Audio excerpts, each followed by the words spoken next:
What to do for Halloween 2? Well, if it's good enough for John Carpenter, it's good enough for me.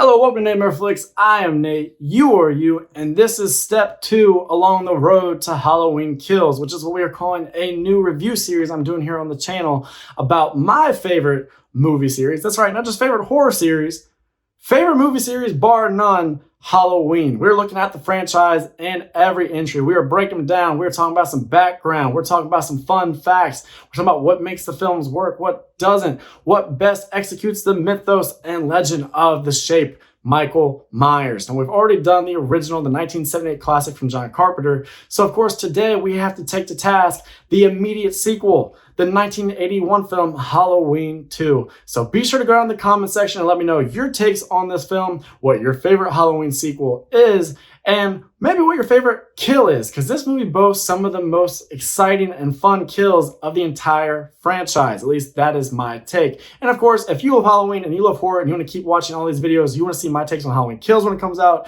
you want to see my Halloween ranking, and you want to see all the other fun content we're going to be doing around this franchise in the wake of Halloween Kills, then of course go ahead and hit subscribe. Now, let's go ahead and review Halloween 2. So hopefully my cold open, the intro, made sense to you, but if it didn't, I was alluding to the fact that John Carpenter did not want there to be a Halloween 2, and he did not want to be involved in it. He did not direct this movie, at least not for the most part, but he just straight up wanted to pass altogether. He was like, look, mission accomplished. We've done all we can. We did everything we set out to do, and definitely then some with Halloween in 1978. And other people were like, what are you talking about, John? There's so much money left on the table. Let's go seize the day and grab that cash. You left it wide open on purpose, right? That nice little cliffhanger where we're going back to all the different areas that Michael was in previously, and we hear him breathing. That means the boogeyman's still out there, and he's ready to kill. He's ready to make money. And John Carpenter was like, no, that is so not what I was going for, guys. And I think us diehards know that. That's not why we loved the ending of the first film. We loved it because you get that scene that was created in the editing room where we see all these different areas that Michael's been in and killed in and stalked in. And we go, oh, no matter what we try, no matter what lengths we go to, we cannot rid the world of evil. It will always be out there ready and waiting in the shadows. And then poor folks like Laurie Strode and the children she's babysitting, they will forever have to deal with the traumatic events of the night he came home. For the rest of their lives, they will remember Michael Myers. They will remember October 31st, 1978, and it will forever impact and inform everything they do. That's what those moments were about. Not setting up a cinematic universe, not about setting up a saga where we had to bring back Michael Myers 40,000 times. And so John Carpenter was just vexed, and he was heated, and he was just exhausted at the prospects of even having to do this. But if he wanted to make his project The Fog, he was going to have to play ball and give them something with Halloween 2. So he set out to write a script, and it gave him a bunch of headaches, and thus enters the Budweiser you saw me with in the beginning, because poor John Carpenter had to down a 6-pack of Budweiser every single night just to get himself through this exercise in order to produce a script for Halloween 2. And then he didn't want to direct it. So, of course, who do you get to direct it? Tommy Lee Wallace? Makes sense, right? He's a confidant of John Carpenter. He's a past collaborator. He gave us the look of Michael Myers. He had the aesthetic of the film. He was a set designer in 1978, and he shaped the William Shatner mask into what we know and love as the face of Michael Myers. So of course he should step in, right? He's an aspiring director. Tommy Lee Wallace takes a look at that script John Carpenter's come up with and goes, nope, hard pass, because this really does, in my eye, shit on everything we established in 1978. This completely misses the central point of Halloween, and it does it all in favor of some of the cheapness that is being carried out in other films that are imitating Halloween. And so we're just now being imitations of an imitation? That doesn't make a lot of sense to me. I'm speaking as Tommy Lee Wallace right now. He's basically saying, Halloween's not about cheap tricks, lousy scares, and a bunch of blood and gore and grotesqueness and gratuity. No, it was about suspense. It was about tension. It was about a slow boil. It was about the exploration of mythos. So I'm good.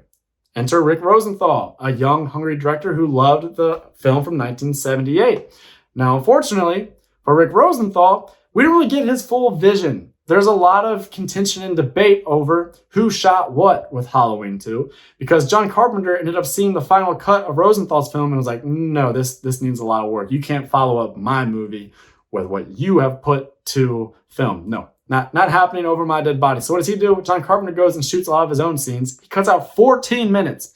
14 minutes. 14 minutes is a staggering amount of time when you look at the percentage of time in a slasher film. So it tells you how much he didn't like. He had some real problems with what Rosenthal had put together. He felt like it really missed the mood, that it wasn't scary, that it was plotting and boring at points. So he added a lot of kills. He kind of filled in the information as to how Michael finds Laurie, why he knows her whereabouts. All these things that kind of heighten the pacing, heighten the scares, and also help Halloween 2 compete with all the new fan favorites like Friday the 13th. Now, who did come back? So John Carpenter's not really back as a full-on director. Tommy Lee Wallace is not as involved as he was before. He does still contribute. But we have Deborah Hill, and she's still doing her thing. She's still making wonderful contributions to the film. And of course, we get our players in Donald Pleasance and Charles Cyphers and Jamie Lee Curtis. And thank God, because their performances are so wonderful and so pivotal and so just damn important to the success of this film and carrying out this story. You needed them back, and you needed A+ efforts, and you got it. Luckily, they do not phone it in. And we fall even more in love with the characters of Dr. Loomis and Laurie Strode as we see them as foils to the man at the center of everything, the antagonist, Michael Myers. Now, who else came back? Dean Cundey. And I think he's the unsung hero of Halloween 2 because Dean Cundey was so loyal to the people that gave him a shot with the 1978 film that he said, you know what? I understand you need me back. You need to recreate the atmosphere, the look, the vibe, the aesthetic of the first film because it's going to be a direct sequel. It's taking place in the immediate wake of the events of the first film. So everything has to look and feel the same. We have to capture the same magic, same atmosphere. So I will do it. And that means I'm going to have to turn down an offer from one Steven Spielberg to be the DP of a film called Poltergeist. Imagine if Dean Cundey could have added Poltergeist to his resume. Not that his resume is lacking. He's obviously had a wonderful career, and he does great stuff with Halloween 2. And I think so much of the magic and success of Halloween 2 is owed to Dean Cundey. But I don't think enough people know that he turned down Poltergeist. And, hey, good on him. I value loyalty. Obviously, Dean Cundey valued loyalty. And so I think more people should know that little anecdote. So who else wasn't back? Well, the music as we know it, it wasn't back. And yes, the music is not a person, but it kind of feels like a character in Halloween. The score of any Halloween film is beyond important. It's integral and then some. It sets the atmosphere and it kind of extends the character of Michael Myers, and it gives you that little chill in the back of your neck. It gives you that tingle that gets caught in your spine. And it's one of the elements that fans most love about the franchise. It is one of the factors that sets it apart from all these other horror franchises is this iconic score that's instantly recognizable. Here though, John Carpenter, he's like, you know what? Y'all have a lot more money to play with now. Go get yourself a different type of score. Alan Howarth, hey buddy, do your best with what I laid down. So Alan Howarth did exactly that. He overdubs the original score of John Carpenter. He adds in a bunch of new rhythms and a bunch of other new textures and elements to this score to where it's a little bit more 80s. It's a little bit more shrill, if you ask me. And I still think it's a good score. I think it's effective. However, I do not like it as much as the original. But that being said, I do like that it is different because it makes Halloween 1981 its own thing. It makes the vibe just a little bit different. It gives it more identity. And I think you need that because all these different Halloween movies, they kind of have their own score, their own take on things. And it does leave an imprint on you in the way you remember the film. And I think this is one of the better ones, even if it's not as good as the original. Now, who also wasn't back? Well, Michael Myers himself, Nick Castle, or Tony Moran as well. You don't see him, the face of Michael Myers in this. But Nick Castle does not come back. And I think that's an element where this film does suffer because Michael doesn't seem himself in this. Because instead we get the stunt coordinator, Dick Warlock, stepping in. And, a lot of people love Dick. And it's okay if you love Dick. It's okay if you love the way Dick glides. If you think Dick is smooth, you're entitled to get all the Dick you want. Watch Halloween 2 as much as you want. Okay, I'm having a lot of fun with the play on words here with Dick, but you have to when his name is Dick Warlock. Come on, Dick Warlock, that's one of the best names of all time. But yes, I just don't think Dick Warlock really captured the essence of Michael Myers. I think he walks a little too slow, a bit too robotic. I think he misses some of the finer movements, some of the finesse of Michael Myers, and I think he exaggerates other aspects of Michael Myers, and it just doesn't work the same for me when you see a chase scene and he's just moving like some sort of damn robot. And then, of course, the mask looks different on his head because Dick Warlock had a rounder face than Nick Castle did. And then the mask had also been through hell. This is the same mask as the first film, which is awesome. I love that continuity. However, the continuity is hampered by the fact that the mask is in such disrepair because they never thought of a sequel. There wasn't supposed to be one. So they didn't provide a lot of TLC to that OG mask. So while they were shooting the 78 film, Nick Castle was wadding it up, balling it up, putting it in his back pocket, sitting on it. And then at the end of things, as a keepsake, Deborah Hill takes it home with her, stuffs it under the bed, and then she lives in this house and she is a big old smoker. So she's just chain smoking and all that smoke is sucking into the mask and we get this tarnishing effect and you're getting discoloration and some kind of like crackling to the mask. And so now we have a Michael who does not walk right, does not look right, and he's accompanied by a score that is not what we are used to. And it really does kind of dampen things for me. Even if Dick Warlock's not the worst Michael, there's far, far worse. To me, he did kind of miss some key aspects of being Michael Myers, but I don't want to put it all on Dick Warlock because everyone speaks so glowingly of him when you talk to people who worked with him. His actors love him. They love the way that he took care of them in each scene, the way he worked out the stunts with them, and they have nothing but the best things to say about him. And he seems like such a kind, genial man, and he wanted to do great. He wanted to deliver it for fans. He wanted to be a fantastic Michael, and he has said in past interviews that, I was a little bit befuddled that I wasn't receiving more feedback because I was doing my best. And yes, I was walking very slowly, but I didn't realize how slowly I was walking, and I just kept waiting for Deborah or for Rick Rosenthal to step in and be like, hey, could you maybe make a tweak here or there? We like that you're doing this choice, but maybe step in. And that never happened. And so maybe that's because Rick Rosenthal was a young director. Maybe he didn't feel confident enough to do that. Who knows? But it really was his place to step in and be like, you know what? I'm a big fan of Halloween 1978, and it's my mission to carry out a valid send up to that film. So I'm going to need you to make some slight changes. Maybe move like this, maybe do this, maybe do that. Don't do that. And that didn't happen. So poor Dick Warlock was kind of sold out in that way. Directors are supposed to lend direction to their actors so this type of thing doesn't happen. Whew, okay, there's enough background information. Hopefully some of that was fun and new to you and you haven't heard it 1,000 times. Now we can actually talk about the events of the film. Now let's talk about the opening. I love it. The opening is always important to a Halloween film, and they nail it with this one because it feels akin to the first one when you start with the pumpkin and you have that simple black backdrop, you have the orange lettering, all the familiar elements, right? But then the pumpkin splits open and you start slowly zooming in on it and you see that it has this really gnarly, menacing skull inside of it. And it sets the tone. It sets some lively atmosphere. It feels very Halloween and it feels on brand. And we're really going to be like, hey, we're in for a scary type of ride. So good on them for that. And then as things open, we get the Mr. Sandman song, which was a really nice choice. I love that musical selection because that song, it feels very classic, much like Halloween does, but it's also very subtly creepy like Halloween. And then I love that they bookend the events of this film with that. And I know I'm not alone. I know fans love this because I've heard other people wax poetic about it. And then of course they brought it back for H2O. So really love that somebody found that song and was like, you know what, that belongs in a Halloween film because they were right. Now, obviously, this is a direct sequel, and it's a direct sequel in every sense of the phrase because we are picking up right off the bat in media res, in the middle of things, but actually at the end of things, because we are starting at the end of the 1978 film, but things are a little off. Things are a little different because we've had some reshoots, and if you're a diehard and somebody who watched the original film 1,000 times, it may set you off on the wrong foot because you're like, why? I know those scenes like the back of my hand. I know the dialogue by heart. Why does this look different? Why does it feel different? You could have used that and set up the rest of this movie. Why did you change it? And I can't really answer that. To me, it's baffling. It's always something that stands out to me. And for me, it would be a deduction. I'd have to take points off for this if I was going to grade this film. But then it's also a little bit goofy because Donald Pleasance, Dr. Loomis, goes outside after looking over the balcony to examine where Michael landed, and you have this cartoonish kind of like silhouette of his body imprinted in the grass with just so much freaking blood because, he was shot 6 times. But If he has this much blood pouring out of him, shouldn't he just be dripping red the rest of the movie? Shouldn't there be a crimson trail everywhere Michael is going? Shouldn't his coveralls just be like slowly growing redder and redder? This is the only moment, and it's buckets and buckets of blood there soaking into the grass, and so it's just a little bit off, and it also doesn't feel like Halloween 1978.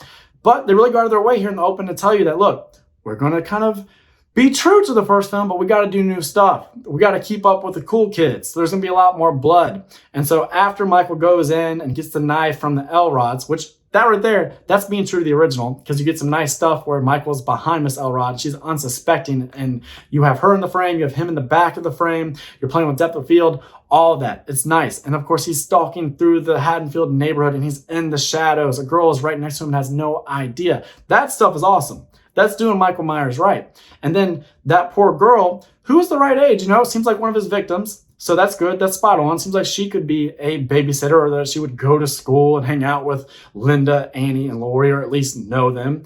You see her demise. And that right there, it's a message delivered to the audience, because Michael springs up out of nowhere, nice little jump scare, but you get blood. And you didn't get that in the first film. And so it's kind of like, this is what you're in store for. So I hope you liked all the other stuff we just set up. You liked him kind of working in the shadows. You liked that we have this voyeuristic quality to everything, but you're getting gore in this one. And if that wasn't enough, we go back to see what Loomis and Sheriff Brackett are doing in the wake of everything. And they're now trying to find Michael. And somebody comes and informs Sheriff Brackett about poor Annie. Damn you. Sorry. What have you done? I haven't done anything. You let him out! I didn't let him out. I gave orders for him to be restrained. I love that scene where poor Sheriff Brackett is just against, he's just falling apart. I mean, he just got the worst news you could ever receive. And then it's just made worse because it feels like a failure on his part. He was warned that this guy had come home and that he was looking to kill, and he couldn't stop him from killing. But not only could he not stop him from killing, he couldn't stop him from killing his own beloved daughter. So you see that all kind of just coming over Sheriff Brackett, and he starts lashing out at Dr. Loomis, and Loomis is very subdued here, and you can tell that he's going to start spiraling, and that this is just his worst nightmare come true, because he's like, you let him out! You let him out! And Dr. Loomis is like, I didn't. And that's all you get. I didn't. And that's all Dr. Loomis can offer up in that moment. So I actually think that's kind of touching and well played. Good choices by both actors. And then we see the Ben Tramer incident, because poor Ben Tramer, I guess he shops at the same hardware store as Michael Myers, because he's donning the coveralls and the mask, though his has the blonde hair. And so he gets pursued by Loomis and co. And that sees, hey, Ben Tramer makes sense. He freaks out. You got this crazy guy yelling at you, shouting. He's waving a gun in the air. So Ben takes off into traffic, gets nailed by a car, pinned up against a van. An explosion of all things happens. Have no idea why. That's also another moment that's always taken me out of the beginning, because that does not feel like something that would have transpired in Halloween 1978. It also feels like entirely too much. The car wasn't moving that damn fast. Why was there an explosion? I have no idea. Does that seem goofy to you guys? Let me know down in the comment section, because it's always stood out to me and I don't really love it. So while I barbecued Ben Tramer is ablaze and Haddonfield is rioting and Dr. Loomis and them are trying to figure out if the Ben Tramer corpse belongs to Michael Myers or some poor innocent bystander, which of course they find out is the latter, Laurie Strode is being admitted to Haddonfield Memorial Hospital. And I love this setting for a horror film. I love the way Dean Cundey makes the hospital kind of threatening and scary. He makes the most of it because it feels like this horror maze almost, because what should be bright, white, sterile corridors that go on forever and don't seem scary at all, instead, they're kind of dimly lit and they're decorated for Halloween, and he really gets the threat out of them. He draws it out. He makes those corridors seem like they go on forever, and that's not going to play in your favor if you are being chased. Or if you're unknown and just walking down that corridor, there's so many entry points and exits and staircases and so many different rooms that Michael Myers could be hiding in. There's just so much potential within this environment. So I do think they make the most of that setting. And a lot of people are like, why is it so dormant though? Why is there not more foot traffic? That doesn't bother me. This isn't the biggest town. This isn't like a sprawling metropolis. I live in an area with 2 hospitals. One of them's in the more populated area of town, and then the other one's kind of way out in a more rural setting. That one's always very sleepy. That one does not have nearly as many people in it as the other hospital. So I can go along with this. I can suspend any disbelief I have, and I can just enjoy that setting. Plus, the hospital's made all the more enjoyable because in the kind of opening moments of the hospital, we see a mother and son coming in, and the son has consumed an apple with a razor blade in it. Somebody put that into his candy while he was trick-or-treating, and that's just some really nice stuff. That sets the Halloween atmosphere. Again, it lets you know up front that, hey, there's going to be blood in this movie. This thing's going to be a little bit bigger, badder, meaner, if you will. And so that's nice. I like that little nod to urban legend. And then the cast, this little ensemble cast that works inside the hospital is great for a slasher film. You have Nurse Karen, who a lot of fanboys look at as being, penultimate eye candy. You've got some strong-minded nurses that are there looking over Laurie Strode. You've got the kind of affable Jimmy that all the girls love. And then, he sets his eyes on Laurie Strode and taking care of her, but he's kind of a dunce and he can't get out of his own way and he keeps hurting himself. And that's all fine and fun and dandy. And then you have old Bud. And let's talk about Old Bud, performed by Leo Rossi. I think he's one of the more memorable side characters in all of Halloween. Of course, he has that moment where he sings the Amazing Grace, come sit on my face, and then so on and so forth. And when you have a character like that in a slasher movie, of course you're going to remember them, but you also know they're going to die and that it's going to be fun. And I'm okay with it. I mean, I won't say he doesn't feel like he doesn't fit in a Halloween movie. Some might be like, that's some Friday the 13th stuff. I don't think so. I mean, it's not too unlike Bob in the first film. Bob being really weird and creepy and talking about, first we go upstairs and I'm going to rip your clothes off and rip my clothes off and we'll rip little Lindsay's clothes off. And it's like, what are you talking about? Lindsay, the elementary school, you're going to rip her clothes off? That was in the first film. So it makes sense then for me that Bo would be singing a song like this. Now, originally, it was never demonstrated how Michael finds out where Laurie is. And so that was one of the things John Carpenter was like, come on, Rick. And he went back and shot stuff. And so he films the busy street and he sees Michael overhearing, with the boombox and everything. And so he takes off for Haddonfield Memorial. That wasn't originally in there. But this is where I talk about things kind of mashing, because later we find out that in the hospital, it's only like 11 o'clock. So when you look back at the events of 1978 and you look at Michael having to do all the stuff we just saw in the opening of the film and then traverse all the way to the hospital, all the events that then take place in the hospital, how much time has passed. But then there's also this little side plot. Hey, everybody, now I wanted to stop by. There's also this little side plot thing where Loomis and co. go to an elementary school, and we're supposed to believe that Michael has stumbled in there, gone through classrooms until he found one where some child has drawn their family and labeled them, and over sister has stabbed a knife into the sister and ripped Samhain in blood on the board, and it just does not feel like Michael Myers to me. And it seems ham-fisted. It seems over the top, because the central conceit or the big twist of this film, of course, the lasting legacy of Halloween 2, is that the events... All right, no, I'm sorry. I have to wish you good farewell. The overarching legacy of the film, the big takeaway, is that Michael Myers and Laurie Strode are siblings, and that is why he's after her. I hate it. I've always hated it. I think John Carpenter hates it. He must hate it, because that was not the MO of the original film. That's not why people were captivated by Michael Myers. That's not why he's intriguing. He's intriguing because he was a 6-year-old boy that one day just picks up a knife, kills his sister, and then 15 years later goes on a rampage, seemingly for no reason other than he is pure evil, and that's what drives him. I feel like it lessens him and it cheapens things when it's like, no, it's not so much about that. It's that he just really wants to kill family members. That just completely destroys so much for me. And then you get these really goofy scenes like this to where, Michael has his MO and he's got to get to Laurie. But first, he has to let everybody know. So he's going to walk into an elementary school where he has no reason to think that's where Laurie would be. He's going to stab this art project. He's going to write Samhain. And then we get these really bad flashbacks that seem just spoon-fed and really forced into the film of Laurie. She has these like repressed memories of her birth parents and them not wanting Laurie and all this.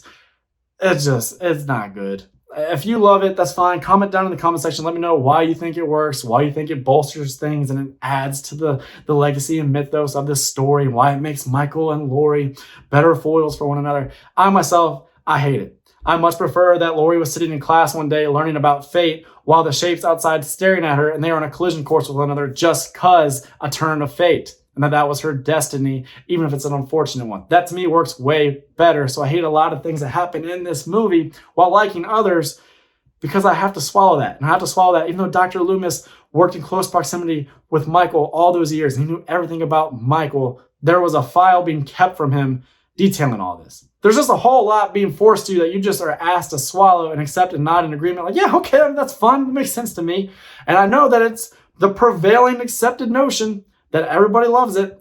I myself, though, I think it hurts Halloween 2, and I think it hurt the franchise going forward. Now, inside the hospital, we reach another negative. Things really do start to slow down. And you can understand what John Carpenter was talking about when he said he was bored by Rosenthal's original shoot of everything, because it does hit a lull. Now, things do quickly pick up, thank God, once the kills start coming.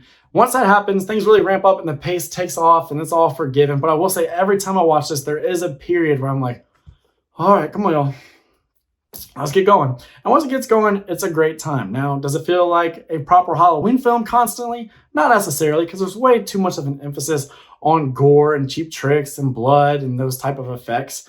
But if that's what you're there for and you're okay with that, it is executed very well and at a high level. They carry it off to a great degree. And it's entertaining, I will say. So do I think it's the proper image of Michael Myers and what he's about? And no, and I don't think I'm alone in that. I think John Carpenter would tell you that. Tommy Lee Wallace would tell you that.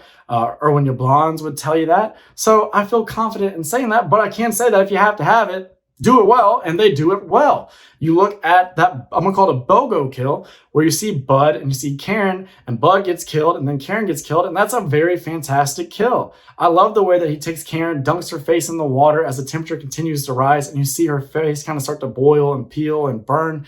It's a grotesque, nice kill, and it's one of my favorite kills. I did a list of my top 10 kills in the Halloween franchise this far, and there were a lot of entries from Halloween 2, stuff like that. I love that Michael, he likes to sometimes get a little bit artistic and set a scene and stage things. That he kills the one nurse and cuts the IV so that her blood all spills out into the floor. Some fans really love that, you go into the room and you find Dr. Mixter and he has the needle in his eye. I don't so much love that, but I do love that the girl who's caught off guard by all this starts to kind of stagger backwards. She's in shock. And there from the darkness, you see that little effect from the first film where they put up the exposure and slowly Michael's face becomes visible.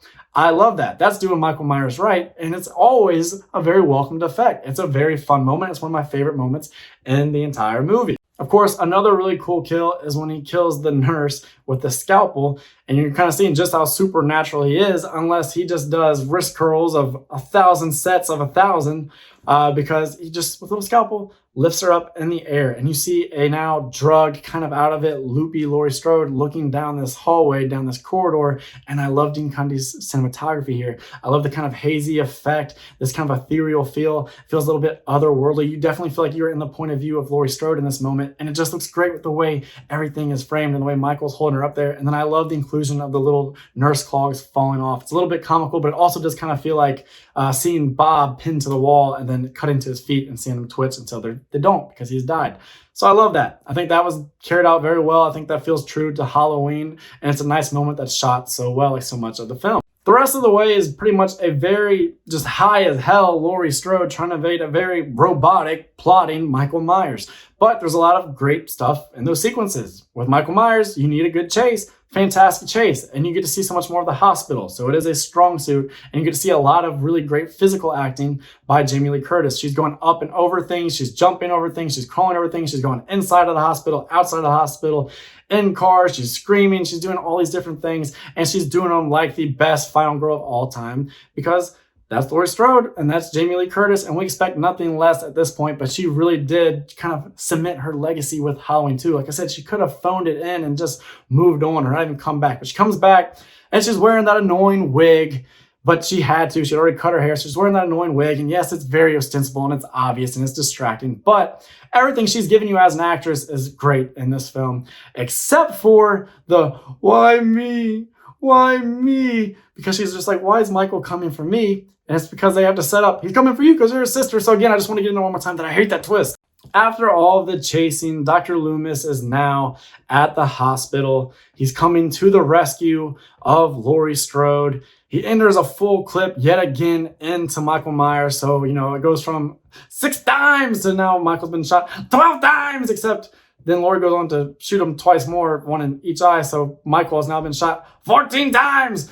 Terrible Dr. Loomis impression. But 14 times this man has been shot, but everybody loves it, right? You love seeing those blood tears poured down the OG mask. It's a great shot. I have the little NECA figure right here. Not that he's in frame, but of course I use the one where there's the blood tears, because that again is one of the most memorable, iconic moments of this film. And I love the way everything plays out there in those final moments. I love that Dr. Loomis is not willing to let Michael escape yet again. He thought he killed him at the end of 1978. He's going to do whatever it takes to make sure he gets him at the end of 1981's film. So he sacrifices himself. He blows himself up, if that's what it takes to make sure that Laurie escapes and no one else will ever be murdered by his patient, Michael Myers. It is time, Michael.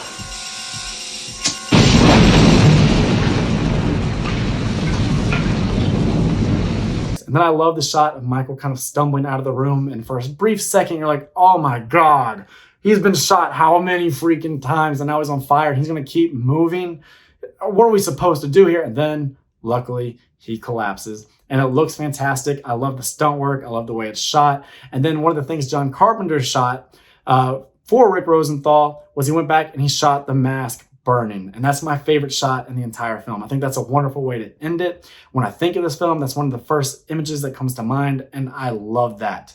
That is one of my favorite little clips in all of the Halloween franchise. So John Carpenter knows how to end these Halloween movies, because he gave me my very favorite moment when we were looking at all the different locales at the end of the first one and hearing Michael breathing. I love the effect and the way that just sits with you every time you watch it. And then I love the way this ends with Michael's face there on the floor and his cranium and the mask just going up in a blaze in this beautiful shot.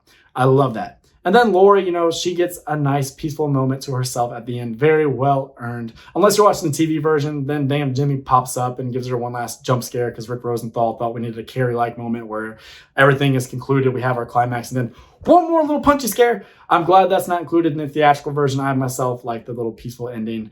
And then Mr. Sandman plays and that's a wrap. That's the movie. That's Halloween 1981. And for the most part, it is a very good time. It's a faithful send up to the first one for the most part. Some elements don't feel quite right.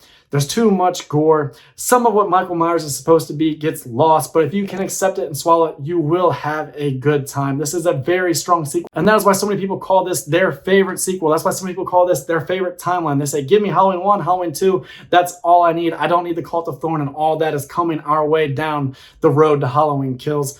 How do you feel about that? What's your favorite Halloween timeline? If you enjoyed this review, please subscribe. Thank you for stopping by and watching this far. Other than that, I just hope you have a fantastic day. I'm Nate for Nate Flicks, and that's a wrap.